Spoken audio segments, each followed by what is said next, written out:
स्वागत है आज की वीडियो में। आज हम डिस्कस करेंगे क्लास 9th की वर्कशीट नंबर 47। सब्जेक्ट है आपका साइंस और आज का बच्चा जो टॉपिक है वो है ऊतक में एपिडर्मिस। तो आज हम पढ़ेंगे एपिडर्मिस के बारे में। तो बच्चों, आपको पता है कि जो पौधे हैं वो अपनी रक्षा कैसे करते हैं। हमारे पास तो बहुत सारे मैकेनिज्म हैं जिससे हम अपनी रक्षा कर सकते हैं, लेकिन जो पौधे हैं वो हिल डुल भी नहीं सकते। तो उनके पास क्या मैकेनिज्म है जिससे कि वो अपने आप को सेल्फ प्रोटेक्ट करते हैं, जिससे अपने आप की रक्षा करते हैं।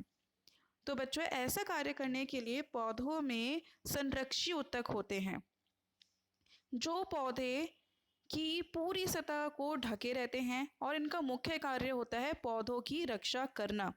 यह भी सरल ऊतक ही है, परंतु इनका कार्य संभरण ऊतकों से अलग होता है और ये 3 प्रकार के होते हैं, एपिडर्मिस, स्टोमेटा और कॉर्क।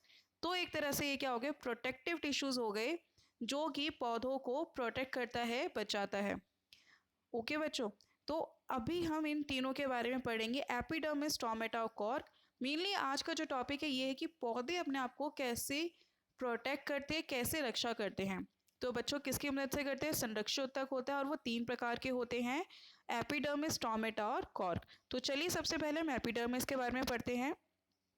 बच्चों, जो एपिडर्मिस है ये है पौधों के सभी भाग जैसे कि फूल, पत्ती, तना सभी पर होता है और इनकी बाहरी सतह पे पाया जाता है। और ये कोशिकाओं की पतली एक परत होती है और इस परत को हम क्या कहते हैं? एपिडर्मिस। एपिडर्मिस की जो कोशिकाएं होती है वो क्या होती है? चपटी मीन्स फ्लैट। यह पौधे के बाहरी भागों पर जल प्रतिरोधी परत बनाता है जो कि क्यूटिकल कहलाती है। जो मरुस्थलीय पौधे होते हैं, मरुस्थलीय पौधे जानते हैं ना बच्चा? जो मरुस्थलीय पौधे होते हैं, मतलब जैसे कि जो डेजर्ट में पाए जाते हैं, मरुस्थल में पाए जाते हैं, वहाँ पे कितनी ज़्यादा गर्मी होती है और उस गर्मी में वो पौधे झुलस न जाएं, तो इसलिए उनके बाहरी एक लेयर होती है, मोम की लेयर होती है। मोम की लेयर से फ़ायदा होता है, ये होता है बच्चों, अगर आप किसी भी चीज़ पे मोम की लेयर लगा देंगे तो वहाँ से पानी बाहर नहीं जा पाएगा। ठीक है, तो मोम की लेयर होती है जो कि जल रोधी पदार्थ होता है, जिसे हम क्यूटीन कहते हैं, जिसकी वजह से पौधों को जल हानि और परिजीवी कवक से रक्षा करती है। एपिडर्मिस को क्यूटिकल वाष्प उत्सर्जन को नियंत्रित करते हैं, क्योंकि यही बाहरी सतह होती है जहाँ से पौधों में से, पौधों की पत्तियों, पौधों की सतह से, पौधों से पानी बाहर की तरफ जाता है। तो अगर ये लेयर मोटी होगी और अगर ये वैक्स की लेयर होगी तो इसमें से पानी बाहर कम जाएगा। इसीलिए जो मरुस्थलीय पौधे होते हैं वहाँ पे लेयर क्या होती है? थोड़ी मोटी पाई जाती है। बच्चों, जड़ों में भी एपिडर्मिस की कोशिकाएं होती हैं जो कि पानी को सोखती हैं।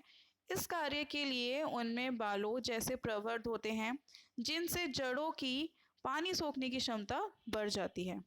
अब उसके बाद हम दूसरा पढ़ेंगे, स्टोमेटा। स्टोमेटा तो आप सभी जानते हैं। स्टोमेटा क्या होता है बच्चों? स्टोमेटा पौधों पे पाया जाता है। पत्तियों के एपिडर्मिस में छोटे छोटे ऐसे छेद पाए जाते हैं और जब ये छेद खुलते हैं, बंद होते हैं, इनके द्वारा वाष्प उत्सर्जन की प्रक्रिया होती है।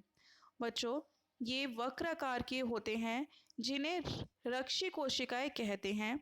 वृक्क आकार के मतलब वृक्क आकार मतलब ऐसे किडनी शेप, जैसे कि राजमा देखा है आपने, उस तरह के किडनी शेप के होते हैं।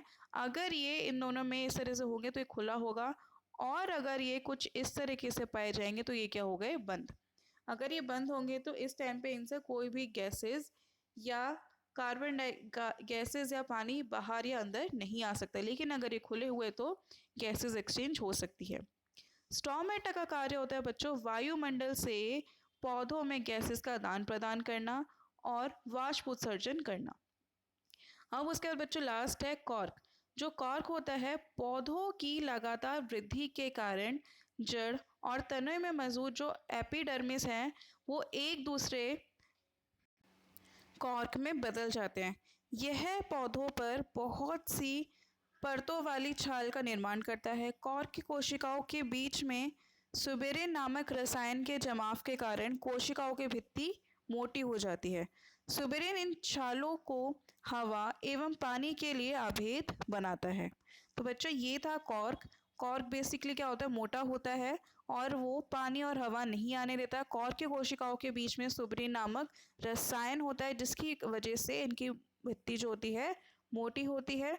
सुब्रीन इन छालों को हवा और एवं पानी के लिए अभेद बनाता है। उसके बाद है बच्चों आज के प्रश्न उत्तर। संरक्षी ऊतक किसे कहते हैं, यह पौधों में कहाँ पाए जाते हैं? तो बच्चों संरक्षी ऊतक उसे कहते हैं जो कि पौधों की रक्षा करते हैं।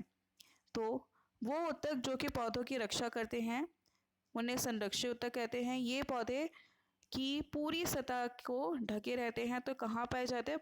पौधों की सतह पे, और ये पौधों की सतह को ढक के रखते हैं और इनका मुख्य कार्य क्या होता है? पौधों की रक्षा करना।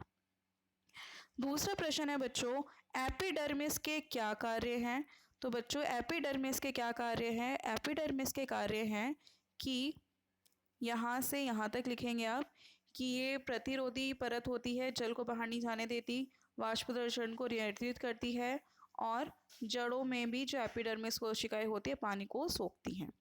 उसके बाद तीसरा प्रश्न है, स्टोमेटा पौधों में कहाँ स्थित है और इनके कोई दो कार्य बताइए। तो बच्चों स्टोमेटा कहाँ पाया जाता है? स्टोमेटा छोटे छोटे छिद्र होते हैं जो कि पत्तियों पे पाए जाते हैं। पत्तियों की एपिडर्मिस में छोटे छोटे छिद्र होते हैं जो कि स्टोमेटा हैं। और इसके बाद इनसे पूछा है कि उनके दो कोई कार्य लिखिए। तो बच्चों कार्य क्या है? उनके कार्य हैं आपके ये कि वो वायुमंडल में गैसों का आदान प्रदान करते हैं और मेन तो यही है कि गैसों का आदान प्रदान और वाष्प उत्सर्जन। उसके बाद बच्चों आपका जो आखिरी प्रश्न है चौथा, कॉर्क के सख्त होने का क्या कारण है और इसका पौधे को क्या लाभ मिलता है? तो बच्चों कॉर्क इसलिए सख्त होता है क्योंकि उसमें सुबेरिन होता है। सुबेरिन नामक रसायन इसको सख्त बनाता है। और दूसरा प्रश्न इसमें है कि इससे पौधों में क्या लाभ मिलता है? बच्चों इससे लाभ ये मिलता है इन सुबेरिन इन छालों को हवा एवं पानी के लिए अभेद बनाता है। तो बच्चों आपका फोर्थ का आंसर यहाँ से यहाँ तक है। तो बच्चों ये थी हमारी आज की विज्ञान की वर्कशीट जिसमें हमने ये सीखा कि पौधे अपने आप को कैसे बचाते हैं। उनके पास संरक्षी ऊतक होते हैं और वो संरक्षी ऊतक 3 प्रकार के हैं, एपिडर्मिस, स्टोमेटा और कॉर्क। तो थैंक यू सो मच बच्चों for watching this video. I hope you like this video. Thank you.